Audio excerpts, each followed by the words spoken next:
Meu amigão, olá minha amigona do laccursos.com.br.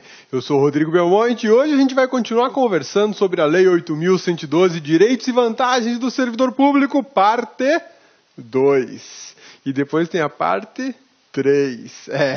Esse pedaço é grande, são 8 capítulos da Lei 8.112 para a gente vencer, e a gente vai vencer, porque aqui é assim, não tem conversa não, a gente vai desossar essa lei, beleza? Olha só, 8.112, Direitos e Vantagens, parte 2, e a gente vai ter lei, doutrina e outras normas, né? Exercícios também, e mais exemplos para fixar legal a matéria. Bora? Vamos lá? Vamos estudar um pouquinho?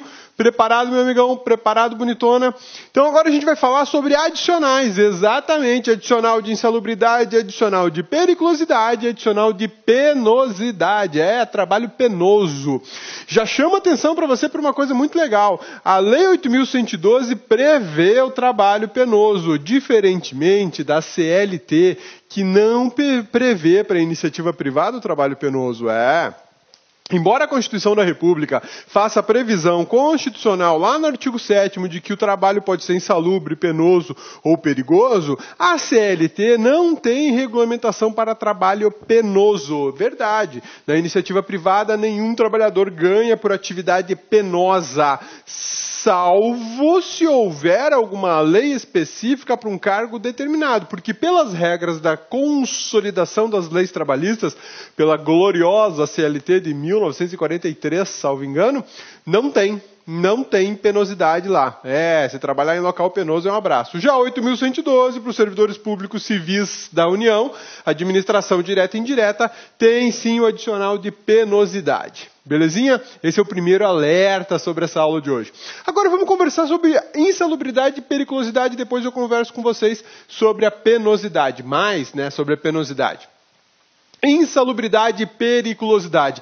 Insalubridade vem de insalubre, local nocivo à saúde do trabalhador, exatamente. Trabalhar em local onde há um efeito negativo para a saúde do trabalhador. Ele merece, portanto, ganhar um adicional financeiro como uma compensação pela insalubridade que ele está exposto no seu trabalho.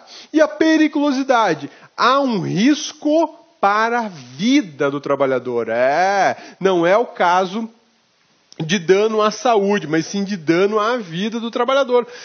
E aí, o cidadão que trabalha pela 8.112 vai ter direito de receber um adicional financeiro para compensar o perigo causado à vida dele nos dias de trabalho normal lá. Belezinha? Vamos lá? Olha só, é devido para quem trabalha em local insalubre, como eu disse, insalubre vem de local que tem um efeito negativo, tem um dano causado à saúde do trabalhador, em contato permanente com substâncias tóxicas ou radioativas. Olha só que legal, substâncias tóxicas ou radioativas. Vamos para um exemplo bem simples da iniciativa privada, só para você visualizar. Substância tóxica. Você tem aí quem trabalha em indústria química, quem trabalha com posto de gasolina. Posto de gasolina, embora o posto de gasolina seja um produto inflamável e explosivo, que também autorizaria a periculosidade, no posto de gasolina você tem agentes químicos nocivos à saúde. Aí o pessoal da segurança do trabalho, da medicina do trabalho, é que vai dizer tecnicamente se o posto de gasolina está na insalubridade ou está na periculosidade ou se ele está nos dois. Porque o cidadão pode estar trabalhando num local que expõe a sua saúde a um dano negativo, mas também expõe a sua vida simultaneamente, 2 tipos de danos. Fica esperto com isso. E aí você já está pensando, então posso ganhar adicional de insalubridade e periculosidade. Vou trabalhar no local lá dos infernos, para ficar exposto a esses 2 tipos de dano negativo. Caiu do cavalo, porque a gente já vai ver que na 8.112, assim como na CLT, trabalhador sujeito a 2 tipos de danos, um à saúde e outro à vida, ou seja, um insalubre e outro perigoso, não recebe de forma acumulada, somada, os 2 adicionais. Terá que optar por um deles. A gente vai conversar sobre isso, sobre um detalhe constitucional desse ponto legal. Tá bom? Então, olha só. É devido para trabalhador que trabalha em locais insalubres, em contato permanente permanente. Eu dei destaque aqui, porque não pode ser um contato provisório, contato permanente. Ou seja, todos os dias o trabalho daquele cidadão, ele vai estar em contato com alguma substância tóxica ou alguma substância radioativa. Por exemplo, o pessoal que trabalha em raio-x está sujeito o tempo todo a danos à sua saúde por conta da radioatividade do equipamento do raio-x, enfim, por conta daquele ambiente, né? E o perigo onde há periculosidade onde há risco para a vida do cidadão. De repente ele está colocando a vida dele em risco, trabalhando com redes de energia elétrica de alta tensão. Será que tem algum risco, né? Põe a mão naquela rede energizada lá para você ver o que acontece, né? Você vai virar carvão, ou melhor, poeira de carvão, né? Adicional incide sobre o vencimento do cargo efetivo. E vencimento não é remuneração, tá lembrado da aula passada, né? Vencimento não é remuneração. Remuneração é o vencimento acrescido de certas vantagens, né? Remuneração é o vencimento, no singular, acrescido de vantagens. E o adicional, ele incide sobre o vencimento, que nada mais é do que a prestação pecuniária devida ao trabalhador, tendo em vista o que ele fez, o que ele trabalhou, né? Enfim, o faz-me rir pela mão de obra, pela atividade desempenhada pelo trabalhador. Então fica esperto no seguinte, pega inteligência, como diz lá em Cuiabá, aqui adicional de insalubridade, periculosidade, ele incide sobre o vencimento. Aí o examinador carniceiro vai colocar que incide sobre a remuneração. Fique esperto, porque parece a mesma coisa, mas não é. Por que eu estou dando essa advertência para vocês? Porque a lei trata dos dois conceitos. A lei trata do vencimento e a lei trata da remuneração. E ela dá conceitos distintos para um e para outro. Aí o examinador engraçadão falou, vou pegar essa gurizada aí, né? No lugar de vencimento eu troco pela palavrinha remuneração, É um abraço pro gaiteiro. Já uns 80% da gurizada aí já rodou. Por quê? Porque não prestou atenção. Porque achou que o conceitinho de vencimento para remuneração é irrelevante. Ele não é. Beleza? Sussa? Tranquilos? Então, olha só. O adicional incide sobre o vencimento do cargo efetivo. O vencimento é diferente de remuneração. Olha só. Isso aqui é importante. Adicional leva em conta o grau de insalubridade. O adicional de insalubridade leva em conta o grau de insalubridade. Se o lugar é podrinho, podre ou podrão, né? Você tem níveis de insalubridade aí, né? O podrinho é o local mais ou menos, o podre, esse aí já está ficando difícil para trabalhar. E o podrão, ali ninguém trabalha, só o cara que é herói, né? Porque senão não vai trabalhar não. Então olha só, quando você tem um adicional de insalubridade, você tem que identificar primeiro o grau da insalubridade, que pode ser mínimo, pode ser médio ou pode ser máximo. O grau mínimo tem um adicional de 5% sobre o valor do vencimento. O adicional médio, o grau de insalubridade médio, gera um adicional de 10% sobre o vencimento. E o máximo gera um adicional de 20%. Já no caso da periculosidade, o adicional sempre será de 10%. Aí não tem níveis, não tem diferenciação. Então, olha só, vamos fazer um esqueminha aqui. A gente está na situação da insalubridade, ok? Insalubridade. Vamos lá, o vencimento médio do cargo é de R$3.000, beleza? R$3.000. Esse aqui é o vencimento. Vamos chamar de vencimento base, que é o mais conhecido e é o popularmente conhecido. Vencimento. Aí o cidadão tem mais um adicional, uma VPN, né? Uma VPI, uma vantagem pessoal, uma VP, uma vantagem pessoal, tá? Uma VP, uma vantagem pessoal de, R$500, ok? Maravilha. Aí ele tem mais o Vale Coxinha, né? O VC. Ô cabeça, o que é Vale Coxinha? Vale Alimentação, filho. Vale Alimentação, né? Aí ele tem um Vale Alimentação de mais R$500 por mês, beleza? Sussa? A remuneração desse trabalhador do serviço público aqui está em R$4.000 bruto. Legal? Tudo bem? Sussa? Tranquilos? Aí a pergunta é, o adicional de insalubridade, ele vai incidir sobre remuneração ou vai incidir sobre vencimento? E aí? Vai incidir sobre qual, meu amigão? Cabeça, vai incidir sobre o valor maior que a remuneração, porque aí, é melhor para o trabalhador. Cabeçudo, acabei de falar para você que o adicional incide sobre o vencimento. O adicional vai incidir sobre que valor? Sobre os 3 contos, sobre os 3 mil. Esse aqui é o vencimento do cidadão. Então, o adicional vai incidir sobre os 3 mil reais. A remuneração é o quê? O vencimento base, mais uma vantagem pessoal, mais o VC, o vale coxinha, né? E aí, beleza? Sussa agora, tranquilo? Então, você tem aqui, um vencimento base de 3 mil reais, tudo bem? Vencimento base de 3 mil reais. E agora eu quero saber o adicional de insalubridade. Quanto que vai dar isso na prática, né? Bom, primeiro eu preciso saber se ele é um adicional de 5%, se ele é um adicional de 10% ou se ele é um adicional de 20%. Como é que eu vou saber se é 5, 10 ou 20? Como é que você, administrador lá do tribunal, você está trabalhando no setor de pagamento do tribunal, porque você está estudando, você vai passar e vai lá para o setor de pagamento do tribunal. Aí você está fazendo a folha de pagamento e aparece uma galera que trabalha em local insalubre. No tribunal tem local insalubre? Opa! E como? Já pensou em trabalhar no arquivo de processos de um tribunal? Um tribunal tipo o TJDFT, que tem processos de 50 anos atrás arquivados lá ou em andamento. Já pensou a quantidade de ácaro, bactérias e sei lá mais o que vai pular daquele processo? Você acha que é bacana trabalhar num local desse? O pessoal trabalha com máscara. Tamanha é a dificuldade de respiração. E para quem tem alergia, feito este cabeçudo aqui, eu ia trabalhar 5 minutos e espirrar 55 minutos. Ia passar 55 espirrando e 5 trabalhando. Aí vai o pessoal da medicina do trabalho ou da segurança do trabalho e fala assim, olha, o arquivo do TJDFT, tendo em vista o volume de papel, a idade desse papel, o tipo de circulação de ar e tal, aqui dá uma insalubridade mínima, 5%. Opa, então eu tenho 5% sobre 3 mil reais. Vai ter um adicional de insalubridade de 150 reais. Olha que delícia, né? Você vai ganhar 150 a mais. Dependendo da sua alergia, não vai pagar nem a medicação da sua alergia.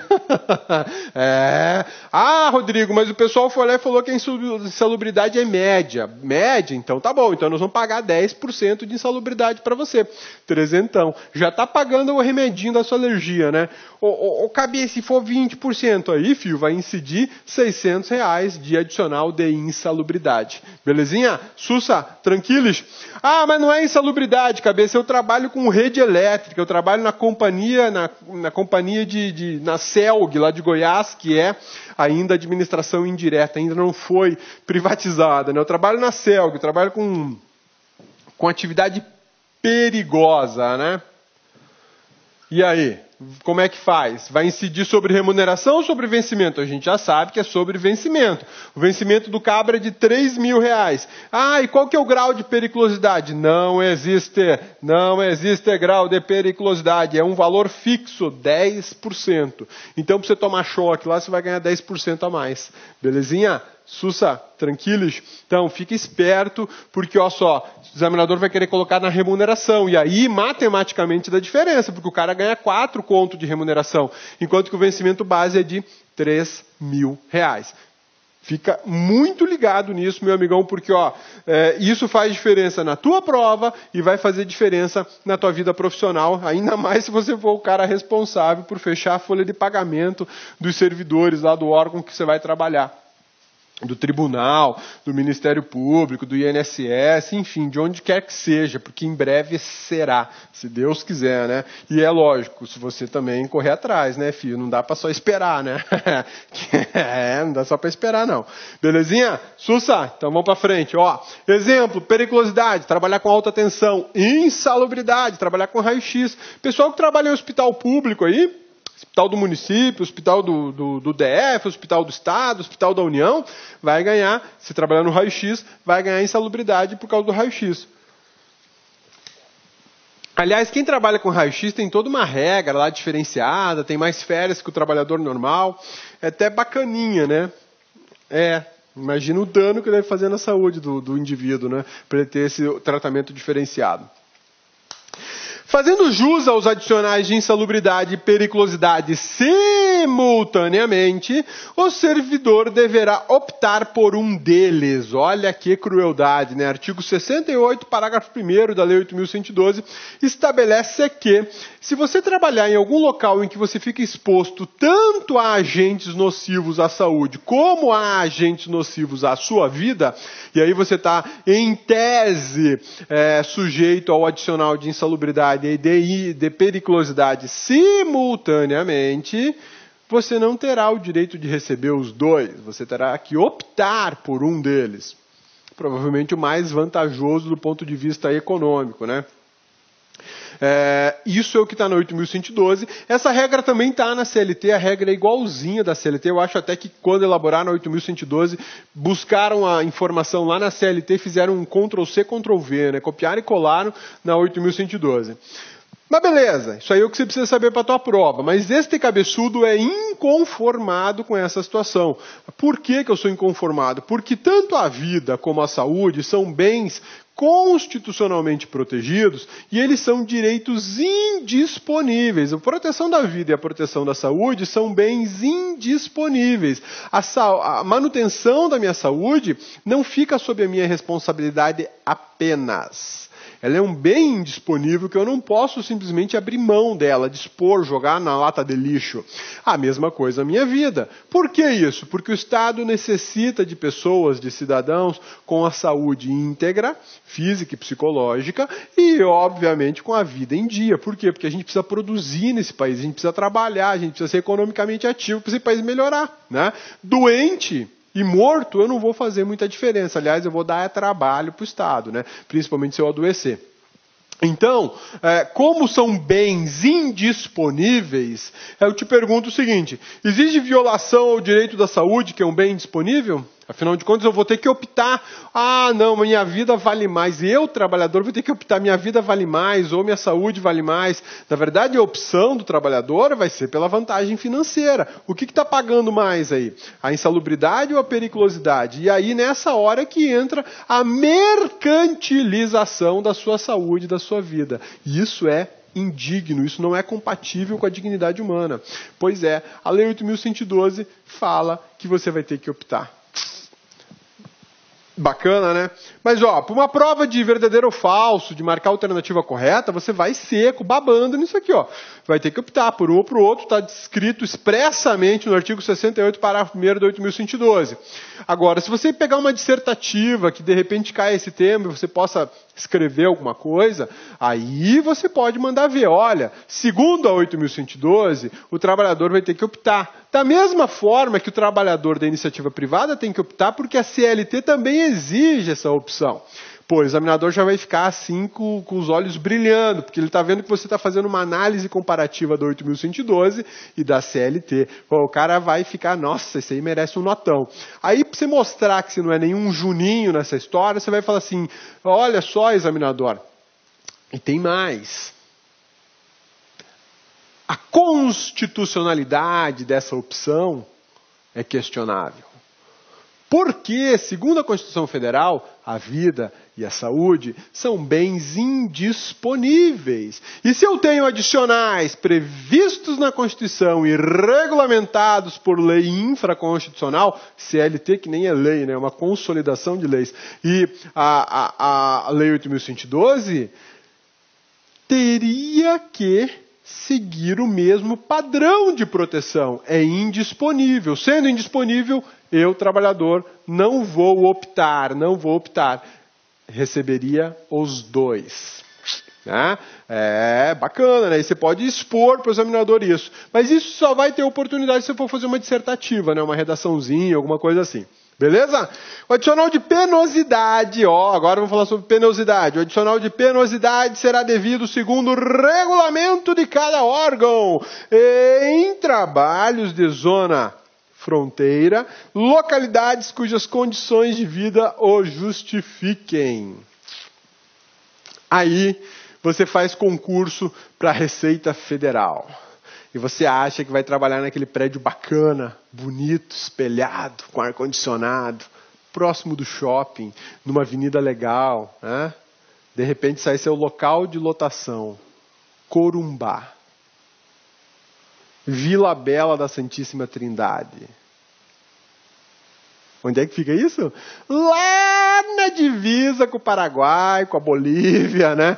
Ou então você vai para a divisa com a Venezuela.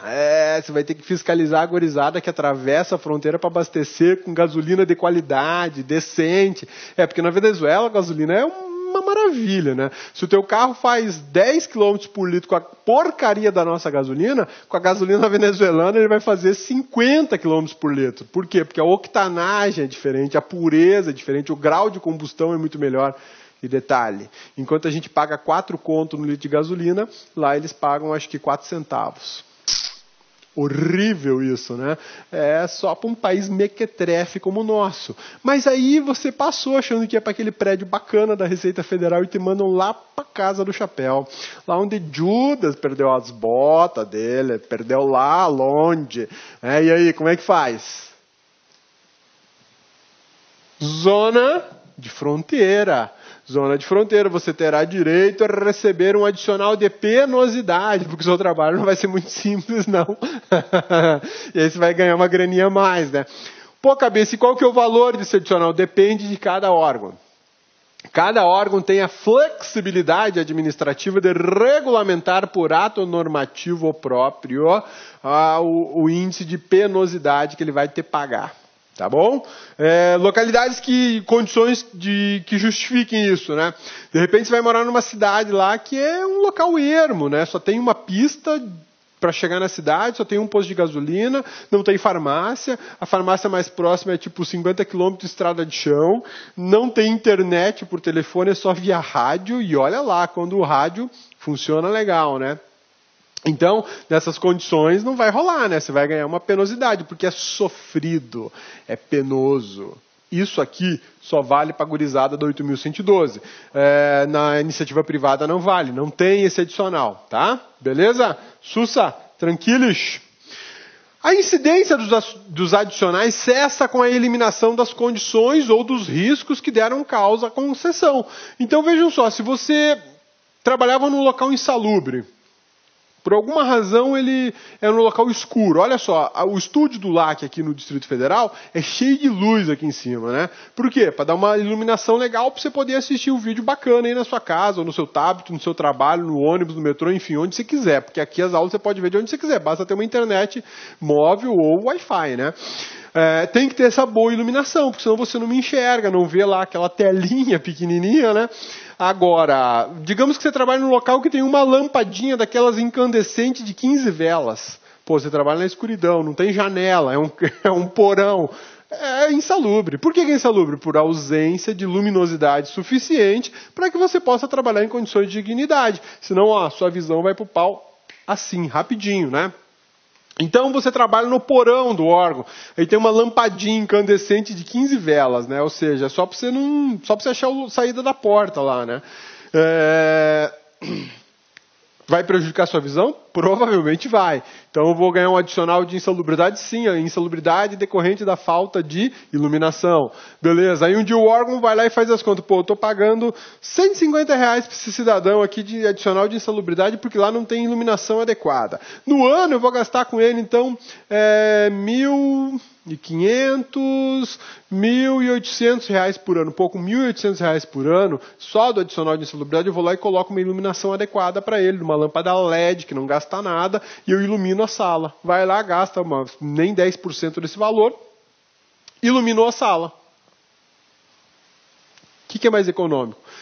Criar a condição de ambiente adequada, ou ficar pagando adicional, sabe lá por quanto tempo, né? E se o cara desenvolve uma lesão no olho porque não tinha iluminação, ele forçava a vista. Olha que delícia que vai ser a indenização que o órgão vai ter que pagar, né? Então, cessadas as condições, porque a administração fez conta e verificou que se ela arrumasse o negócio lá, da iluminação ia sair mais barato, para de pagar o adicional. Por quê? Porque o adicional é para a situação eventual, não é permanente, né? Mas ali fala que eu estou sujeito, exposto a um risco permanente, né? Sim, o risco tem que ser permanente. Não pode hoje ter um cheiro ruim, amanhã não tem. Não, você vai trabalhar aqui para sempre nesse cheiro ruim. Mas o que é o provisório? O mesmo trabalhador não vai ficar lá por muito tempo, ele vai ser trocado. Para quê? Para não matar o cara por alguma razão, né? Então, fique esperto com isso. Os adicionais, eles têm caráter transitório, eles não vão ser pagos eternamente para você, não vão ser pagos eternamente. Por quê? Porque não é de interesse da administração isso. O interesse, por que você tem que pagar o adicional? Você, administrador, por que você tem que pagar o adicional? Para você ser penalizado por ter uma situação insalubre ou perigosa. Então eu criarei meios de eliminar a insalubridade, criarei meios de diminuir o risco para a vida do trabalhador. E assim eu deixo de pagar os adicionais. Belezinha? Sussa, tranquilos? E a servidora gestante ou lactante, né, bonitona? Você está lá com aquele barrigão lindo, né? Ou então está amamentando. Você pode trabalhar em local insalubre? Nem pensar, lógico que não, né? Porque aí você, além de ter risco para a sua saúde, está colocando em risco a saúde do bebê. Então não vai rolar, você não vai ficar em local insalubre. Pô, eu vou ficar onde? Você vai ser colocado em outro local de trabalho para que você não tenha a exposição do local insalubre que você trabalhava, né? Vou ter uma readaptação, cabeça? Não é caso de readaptação, porque a readaptação é quando você sofre uma limitação física ou mental de caráter permanente. Pode ser que no futuro, em razão da evolução da medicina, você consiga reverter a sua incapacidade e aí deixa de precisar daquele trabalho adaptado, tá? Mas não é caso de readaptação. Você só é retirado do local, você, bonitona, só vai ser retirada do local de trabalho insalubre enquanto você estiver gestante ou enquanto você estiver lactante, tá bom? Depois, cessou isso, você pode voltar para o local insalubre. Belezinha? Sussa, não é caso de readaptação, tá? Servidores expostos a raio-x serão submetidos a exames médicos a cada 6 meses. Isso é o controle de radiação a que o sujeito está exposto, né? Então, quem trabalha em raio-x vai receber, sim, o adicional de insalubridade e, além disso, ele vai ter que se sujeitar a exames médicos com maior frequência do que o trabalhador comum. Para que isso? Para ele saber se, de repente, ele já virou um radioisótopo ou ele é quase um radioisótopo, né? Vai ter que medir o grau de intoxicação que existe no organismo dele por conta da radiação do raio-x. Belezinha? Sussa, tranquilos? Esse é bacana, hein? Adicional por serviço extraordinário, a famosa hora extra. Hora extra, anota aí. HE. O que é o HE? Hora extra ou hora extraordinária.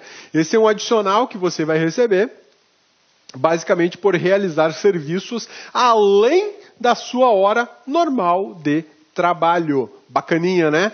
Então, se você foi contratado para trabalhar 6 horas por dia, essa é a sua atividade. E aí, de repente, você começa a trabalhar 7, 8, 9 horas por dia, né? Mas o seu contrato de trabalho era para 6 horas por dia. Ou então, o seu contrato de trabalho era para 7, você trabalha 8, 9, 10 horas. Essas horas adicionais, elas vão te garantir um adicional de horas extras, porque elas não são parte do seu trabalho ordinário.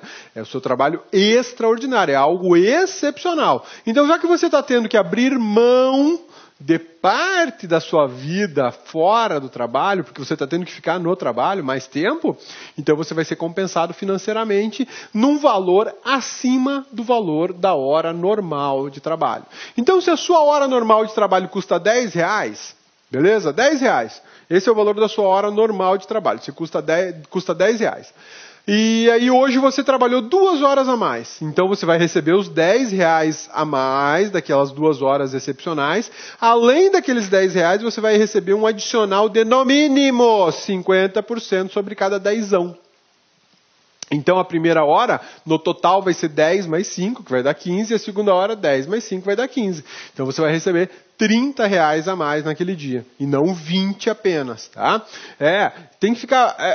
Isso tem que ficar muito claro, porque tem muita gente boa que entende o seguinte, que a hora extra é apenas o acréscimo de 50%. Isso não é verdade, porque são 50% sobre a hora normal. Tá? Então são 2 valores. A hora extra, ela se compõe da seguinte forma: hora extra é assim, adicional, que é no mínimo de 50%, mais HN. O que é HN? Sua hora normal. Então, se a sua hora normal ela for de R$10, a sua hora extraordinária será R$10 mais os 50% do adicional. No final das contas, a sua hora extra vai dar R$15. Belezinha? Sussa, tranquilos?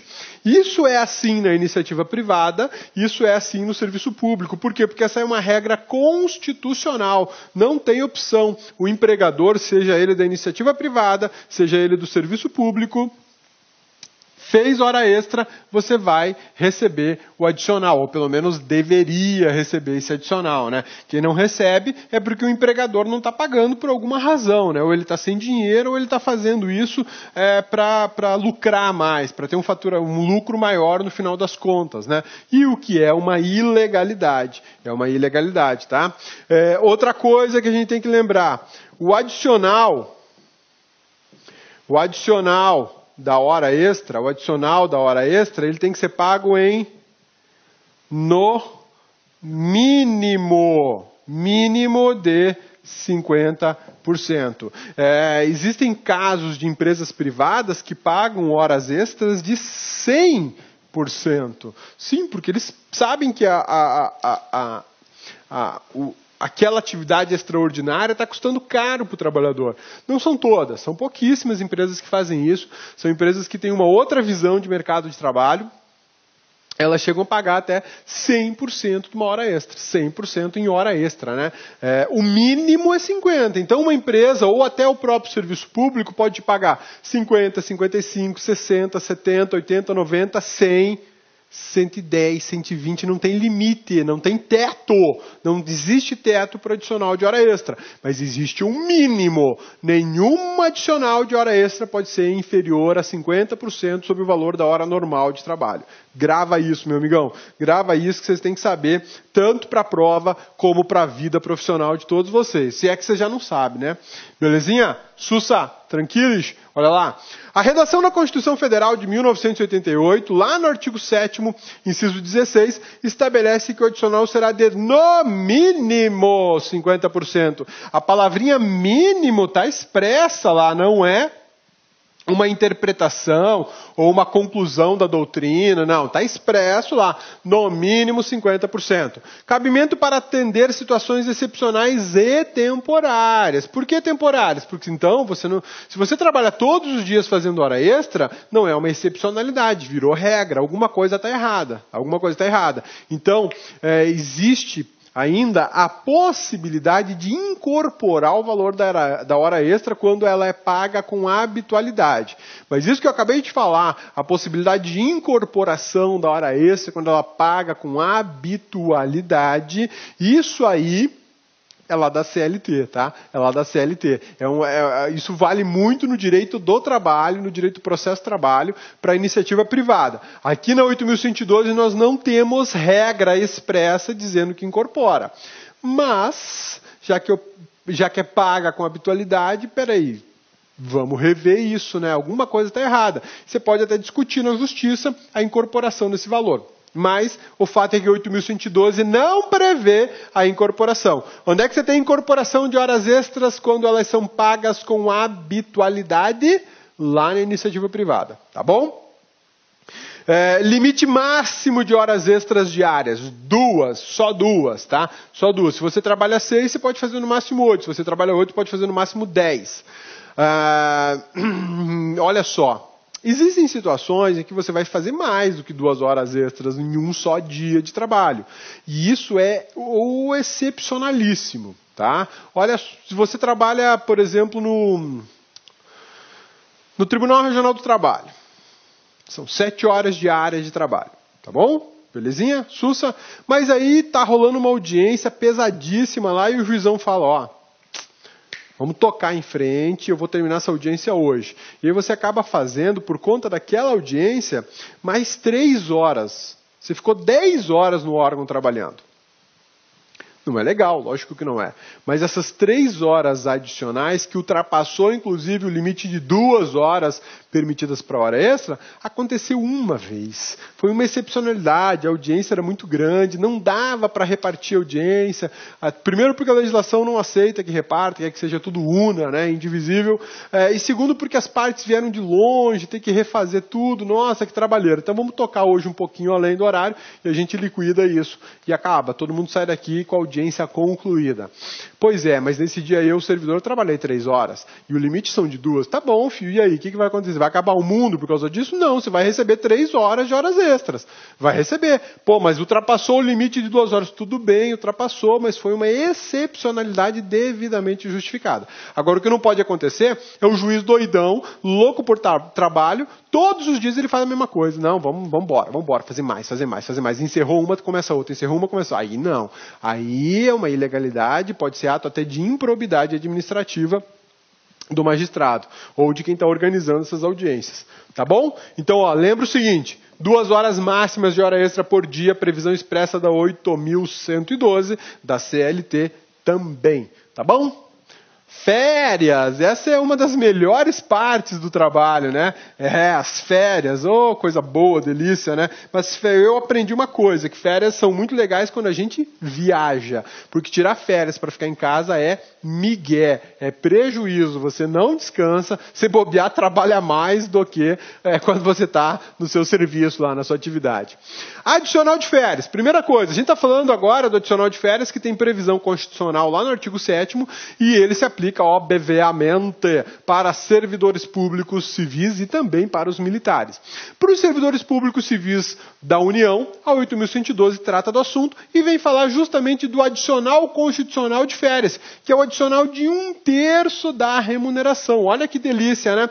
Além de você sair de férias, você tem o direito de ganhar 1/3 da sua remuneração, não é do seu vencimento. Fica esperto, hein? Olha lá, o teu vencimento, conforme o nosso exemplo, é de R$3.000, ok? Mas a tua remuneração, no final das contas, todo mês, a tua remuneração, ela é de R$4.000. Por que de R$4.000?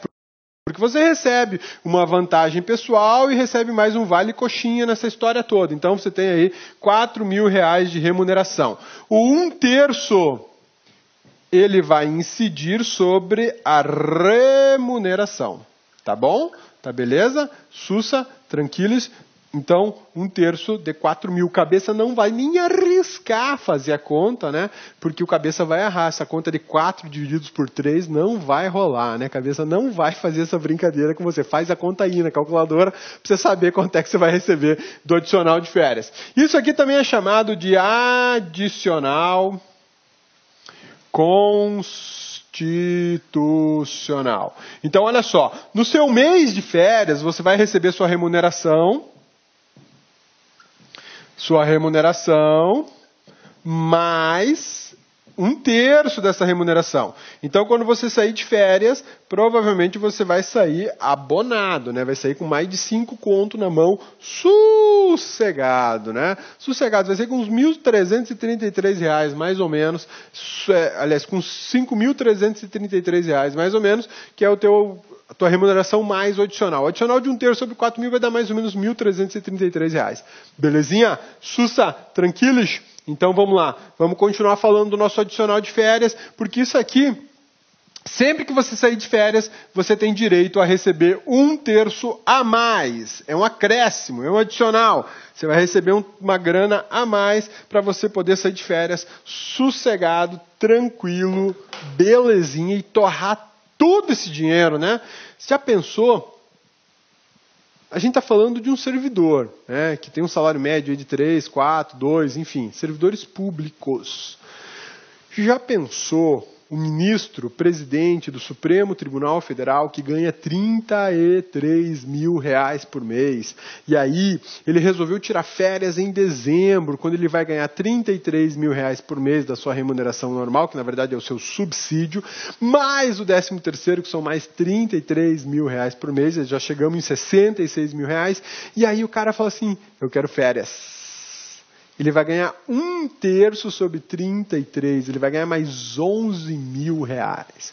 Pô, de repente em dezembro o ministro-presidente do STF vai retirar, vai pingar na conta dele 70 mil reais. Mas ele tem auxílio moradia, né? Ele está fazendo atividade lá no TSE também, ganhou um adicional de mais 8 conto. Pô, se bobear, o final de ano do cara vira com 100 mil de um mês de trabalho. Ô, cabeça, está dando depressão, cabeça, filho, você tem que estudar. Vamos estudar, virar juiz, promotor, né? Porque esses caras estão ganhando muito bem.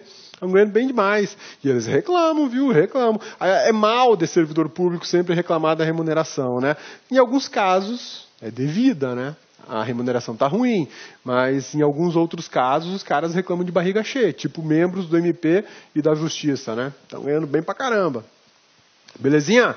Sussa, então olha só, adicional de férias é uma garantia constitucional e é uma garantia legal. O cidadão vai receber 1/3 a mais da sua remuneração, não é o vencimento, tá? É sobre a remuneração. Caso o servidor exerça função comissionada ou cargo comissionado, esse 1/3 vai levar em consideração esses adicionais. O que é isso, função comissionada ou cargo comissionado? A gente já viu que para assumir uma atividade de chefia, direção ou assessoramento, o cidadão pode receber um valor a mais. Quanto maior a responsabilidade, maior tem que ser o faz-me rir, né? Então, o adicional de 1/3, ele vai contabilizar, inclusive, esses adicionais aí, tanto do cargo comissionado como da função comissionada. Isso vai depender de qual é a atividade que você está exercendo. E agora vamos falar sobre gratificação por encargo de curso ou concurso. O que é isso? Você é um servidor lá do MPDFT, beleza? E aí você trabalha todo dia no seu horário, lá faz sua atividade, aí o diretor-geral lá do MPDFT chama você e fala assim, cabeçudo, chega aqui. Ele não vai te chamar de cabeçudo, porque aí vai dar assédio moral, né? Ô cabeça, você tá fazendo assédio moral? Não, eu não sou seu superior hierárquico, cabeçudo. O assédio moral, ele rola quando existe hierarquia funcional. Aqui pode rolar até um bullying, né? Mas assédio moral não. Tá bom? Então, você tá lá no MPDFT trabalhando e sua chefia fala assim, nhacá, vamos conversar. Você já vai assim, putz, mais trabalho. Quando chamou, para elogiar que não vai ser, né? Aí conversa vai, ele falou, é o seguinte, nós vamos fazer concurso para estagiário. Estamos precisando de estagiário aqui, eu vou nomear você como secretário da comissão do concurso de estagiário. Ou seja, você vai trabalhar para besteira, você vai dar um jeito de cuidar das inscrições, providenciar as provas, local para prova, publicação dos editais, enfim, filho, você vai trabalhar para burro, né? Aí ele te fala, não, mas olha só, para você ter esse encargo a mais, você vai receber uma gratificação por encargo de curso ou de concurso. Já que você vai ter uma responsabilidade a mais, um fazer a mais, você vai ficar responsável por executar toda a seleção de estagiário, então você vai receber uma grana a mais. Isso se chama gratificação de encargo de curso ou de concurso. E o melhor desse trabalho é o seguinte, que quando te falam, você vai receber R$1.000 a mais para dar conta do recado. Pô, bacana, né? Se a praga do concurso de estagiário levar 6 meses para se resolver, você ganhou R$1.000 a mais. Se levar 1 mês para resolver, você ganhou R$1.000 a mais. Então não leve em conta o tempo, leve em conta um serviço. E aí você pensa, não, mas R$1.000, tá beleza, né? Já vai me ajudar. O valor é bruto, porque vai incidir os tributos devidos sobre essa atividade. Bacana, né? E o melhor não é isso, cara. O melhor é que a Lei 8.112 fala assim, Olá, meus amigos, minhas amigas, e aí, gostou da aula do professor? Professor top de linha, eu, professor Luiz Antônio de Carvalho, estou aqui para fazer um convite muito especial. Convido vocês a conhecer a nossa metodologia, conhecer o nosso curso super completo e atualizado, com os melhores professores do mercado aqui do Lá Concurso, o curso para o Tribunal Regional Eleitoral do Rio de Janeiro. Aqui, nós temos aqui o melhor custo-benefício. Nesse curso nosso custa apenas 10 parcelinhas aí de R$20, você vai ter direito aí a assistir o restante dessa videoaula e muito mais. Esse curso nós temos hoje já disponível aí em torno de 270 videoaulas com esse padrão de qualidade que vocês acabaram de assistir. Tá certo, meus amigos? Já esquecendo, você quer esse material de apoio do professor? Então você pode fazer o download gratuitamente, clique no link aqui embaixo, clique lá, faz um cadastrozinho, você vai poder baixar esse material de apoio de forma gratuita aqui do Lá Concurso. Tá certo, meus amigos? Então espero vocês aqui do Lá. Forte abraço, fique com Deus. Tchau, tchau. Clique lá.